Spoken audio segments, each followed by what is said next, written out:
my philosophy of education is essentialism, and the school that I looked at was the Snowy Range Academy. So, going back to the textbook, when I looked at what essentialism meant, what I got out of it was that basically the philosophy says that schools and teachers exist to pass down a predetermined body of knowledge. There's something that, like, there's certain skills and knowledge that all students should have and be able to achieve, and the purpose of the school is to help the students be able to acquire that knowledge. It's very practical in that sense. It's not about self-actualization for the child. It's not about um, promoting social change. It's none of that. It's a very practical way of viewing education. Here's the location of the school. It's in South Wyoming. It's by the University of Wyoming. It's a really small building. It's a charter school. If you don't know what that is, basically it's a public school, but for parents to have their kids be able to get into the school, it's based on a lottery system, and they submit the names of their children, and hopefully they get in. Typically, those charter schools have higher expectations because they can afford to be a little pickier on that kind of stuff. So, what makes it essentialist? Basically, it follows the ideas of E.D. Hirsch. So, essentialism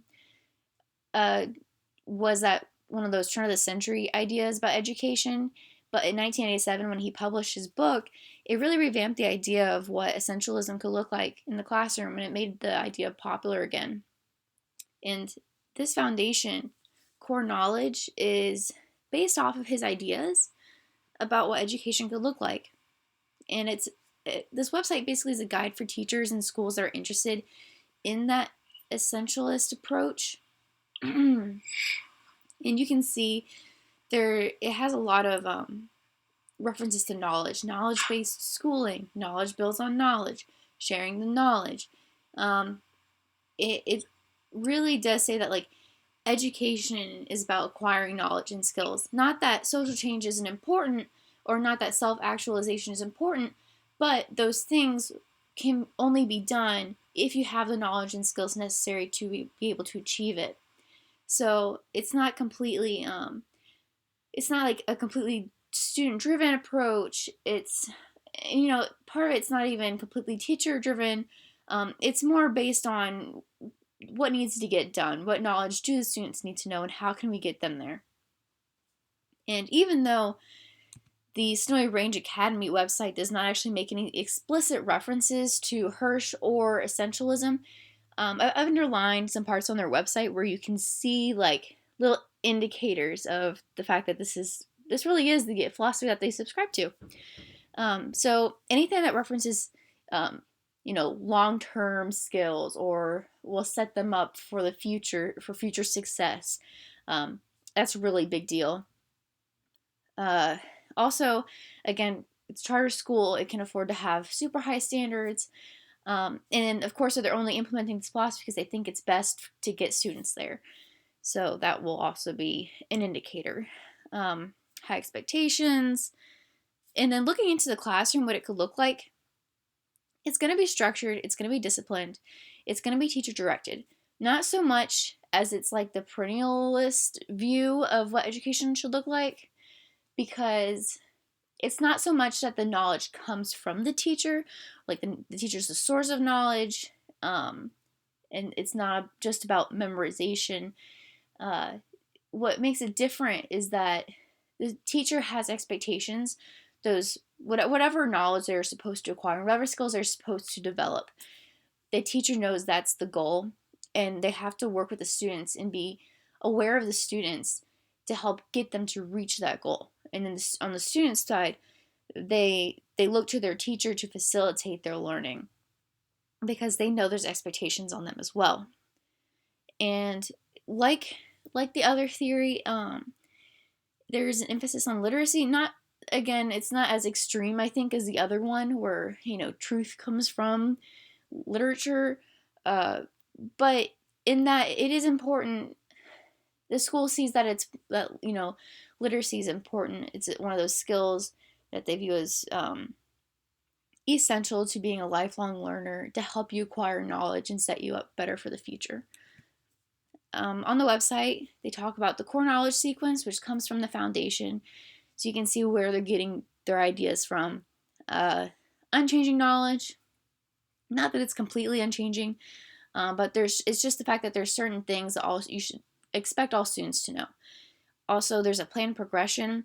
They criticize other schools for being too repetitive or assuming what the students know too much. And when you have an entire school, rather than just, a teacher here and there who, tries to use this approach to their teaching, you can afford to have more.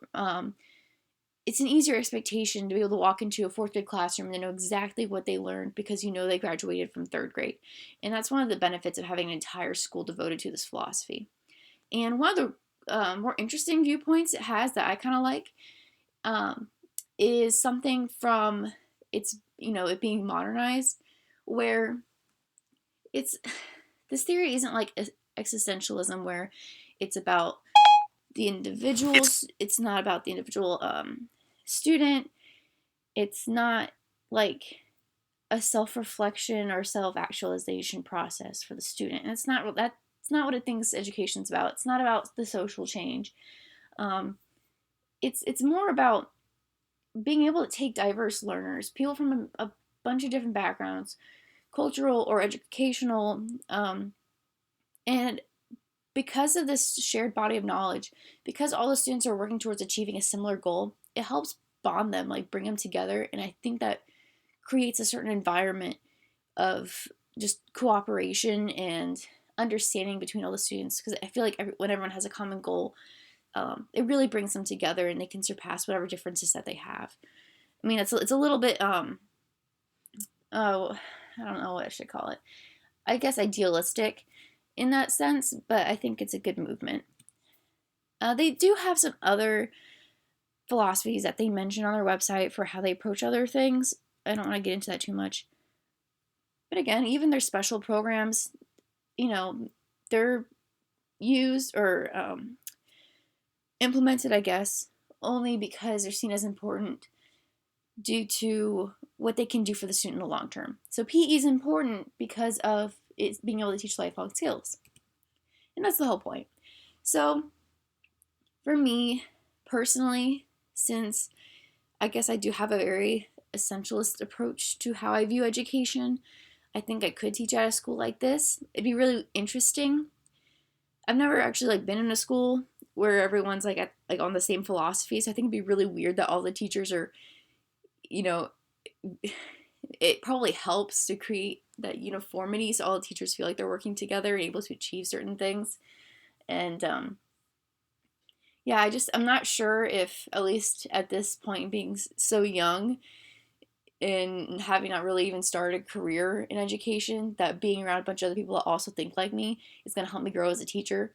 So maybe later, but I wouldn't necessarily want to right now.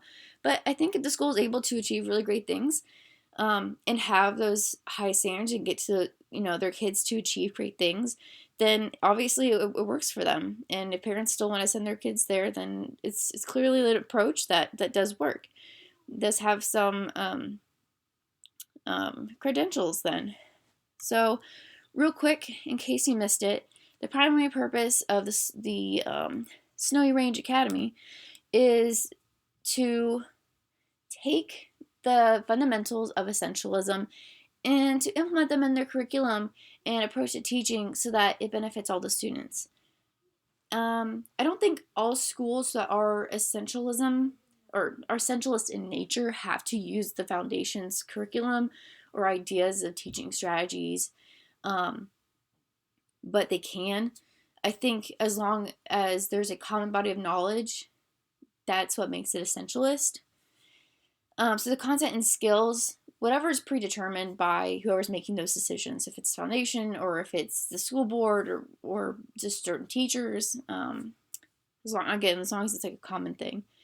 Content, this approach isn't so much about how you teach it, but what is taught. So I think that actually offers some freedom for the teachers to determine how is best for them to teach their students, and for students to maybe even decide how it's best for them to learn, as long as they learn what they need to. Did they acquire the knowledge that was said?